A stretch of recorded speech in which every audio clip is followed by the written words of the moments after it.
So here we have another lesson of adding and subtracting rational expressions. Again, the main idea, just like it was in the previous video, it was that in order for you to add or subtract any rational expressions, they need to have the same denominator. And sometimes we factor in order to find the least common denominator. So that's the main idea. You're going to be adding, they need to have the same denominator, and sometimes we factor to find that denominator that both of them have to have in common. So let's get started. Now, looking at the first example, this is a more challenging problem compared to what we'll be looking at in the previous video. Let's remove this. So for example 1, we have here, just like I said on the intro, if you want to add these two fractions or two rationals, they need to have the same denominator. So let's look at the denominators. They don't have the same denominators. So what can we do? Let's see if I can factor any of them too. So just by looking at it, let's see, can I factor out the denominator on the bottom? Well, again, how do we factor out y squared plus 5y plus x? I see that it has three terms, 1, 2, 3. Highest exponent is 2, leading coefficient is 1. So I can do the x method, where the number on top is 6, the number on the bottom is 5. So now we're going to look for two numbers that if I multiply gives me 6, add them up gives me 5. So that's 3 and 2. 3 times 2, that's 6. 3 plus 2, that's 5. So that says that the denominator, I can factor it out as y plus 3, y plus 2. So that's the denominator of the first. So now let's see. The denominator for the second fraction, there's nothing you can do about it. So let's just rewrite that. Let's erase this. So now let's see. You know that your objective is for them to have the same denominators. So we're going to use the idea of the least common denominator. First, let's find out what's the expression that both have in common. So I see that both of them have a y plus 2 in common. So I know that on my LCD, there's going to be a y plus 2 there. Now we're going to see what's the expression that is left, y plus 3. So that expression that is left is still going to be part of my LCD, y plus 3. So I cover all the fractions. So I know that my LCD is y plus 2 times y plus 3. So what that means is that you want to have all the denominators need to have the same denominator. So both denominators need to have y plus 2 times y plus 3. I see that the first fraction already has that y plus 2 plus y plus 3. So we don't really have to do nothing there. But now notice in the second, we're missing that y plus 3. I already have y plus 2. I need for it to have y plus 2 times y plus 3. So I'm going to multiply y plus 3 top and bottom. So now we have this. Let's multiply. First fraction, we didn't do anything to it. So let's just rewrite it. Y plus 2, y plus 3 plus. Let's perform the multiplication. 2 times y, that's 2y. 2 times 3, that's x. What do I have in the denominator? Just rewrite it. Y plus 2, y plus 3. Now notice that they have the same denominator. Now that they have the same denominator, you're allowed to add the numerator. So let's do that. Same denominator now. So let's add the numerators. So I'm going to have 5 plus 2y plus 6 divided by y plus 3, y plus 2. Let's see. Is there any terms that I can combine on the numerator? I see that I can combine the 5 and 6. So that becomes 11. That plus 2y cannot combine it with anything else, so I just rewrite it. Denominator, y plus 3, y plus 2. Can I simplify this? No, you can't. So that's your final answer. Again, the strategy here is for them to have the same denominator. So that's the reason why we multiply y plus 3 here, because we found out that your LCD was y plus 2 times y plus 3. I know the right side was missing that y plus 3, so I multiply and add some terms here. So let's do another example here. example 2 now. So again, the first thing they want to do is see if do they have the same denominator. So let's look. They don't have the same denominator. So if they don't have the same denominator, what you want to do is factor it out. So let's see. Let's factor out the first denominator here. So how can I factor? Oops, we're not talking about y's anymore. So x squared minus 3x minus 10. So how can I factor this out? 3 terms, highest exponent 2, leading coefficient is 1. So I can use the x method. The number that goes on top, 1 times negative 10, so that's negative 10 minus 3. So now we're looking for two numbers that if I multiply gives me negative 10, and if I add them up gives me negative 3. So let's see that 5 and 2 does the trick, but here it's negative 5. So let's check. Negative 5 times 2, it is negative 10. Negative 5 plus 2, it is negative 3. So that says that my denominator here, I can rewrite it as x in the first number, which is negative 5, parenthesis x, the second number, which is 2. Alright, so we have that. So minus 4 here. So now let's see. Can I factor out the denominator on the right? Well, I notice that it's a difference of squares. So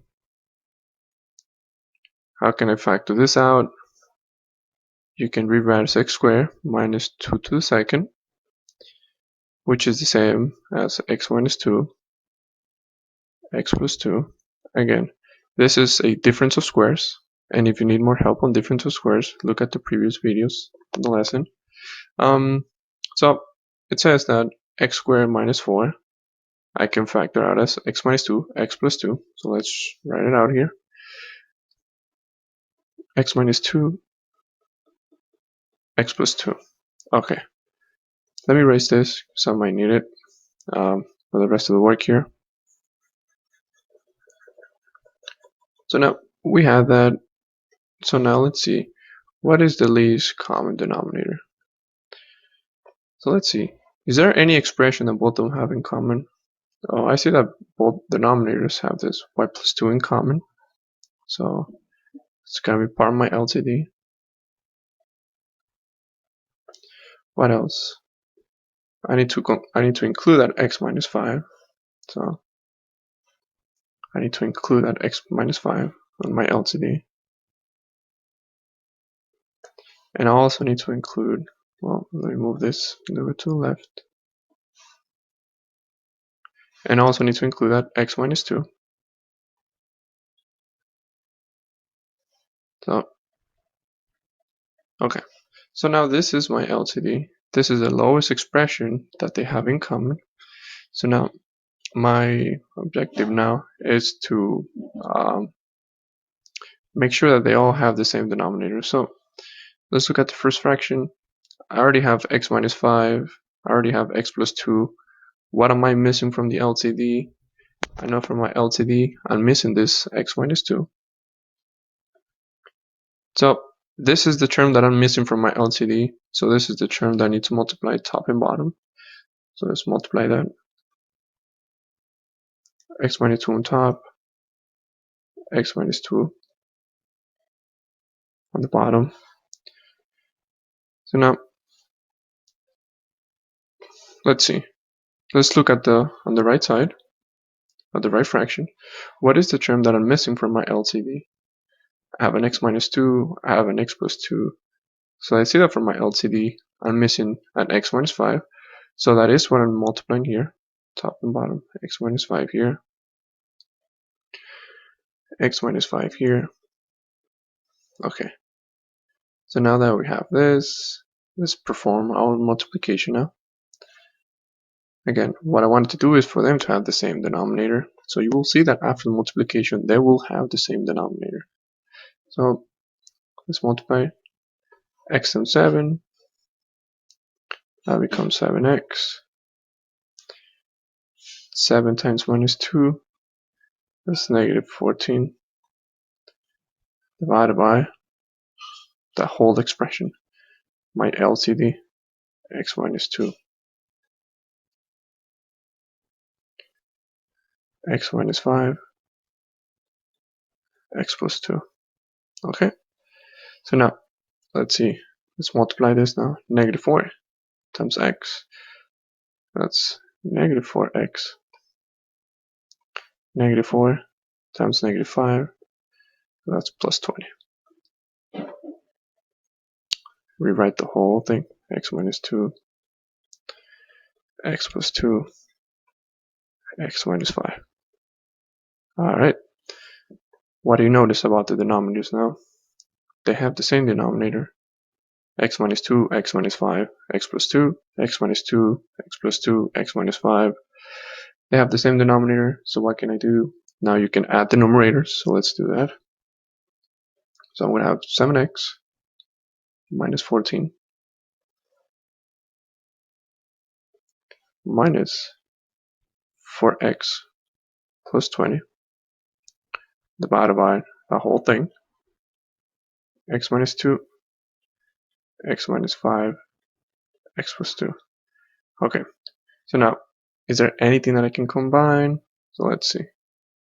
7x minus 4x. So let's combine those two terms. So what do we have here? 3x. What else can I combine? It's negative 14. I can combine it with this 20.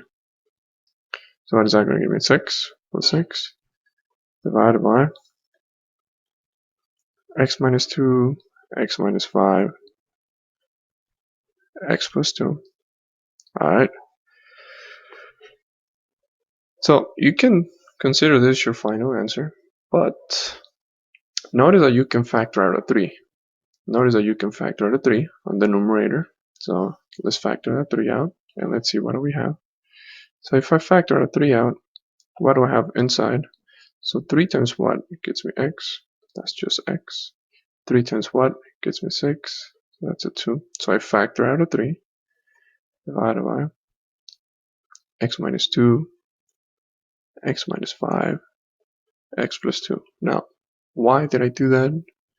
Because now notice that the x plus 2 are going to cancel out here. So what's my final answer? So my final answer is 3 divided by x minus 2, x minus 5. Okay, that was a lot of work. Okay, so let's just recap here. There's a lot of things, so let's just recap. So I have my original problem. The first thing that I wanted to do was to find out my LCD. So how do I do that? First I factor them out, and then I saw what's the lowest expression that they both have in common. I saw that the lowest expression that they both have in common was x plus 2, x minus 5, and x plus 2. So now that we have that, I multiply top and bottom by that expression that we were missing. I see that from my first fraction, x minus 2, that's what it was missing from the LCD. Second fraction, x minus 5, that's what it was missing from the LCD. Multiply, I have this. Now they have the same denominators, add the numerators, combine like terms, factor out a 3. Boom. This is now that we have here. Now you have your entrance ticket now. Oops. Try to factor the following. Simplify. One thing that I'm going to mention is you're going to have to require a factoring in this expression.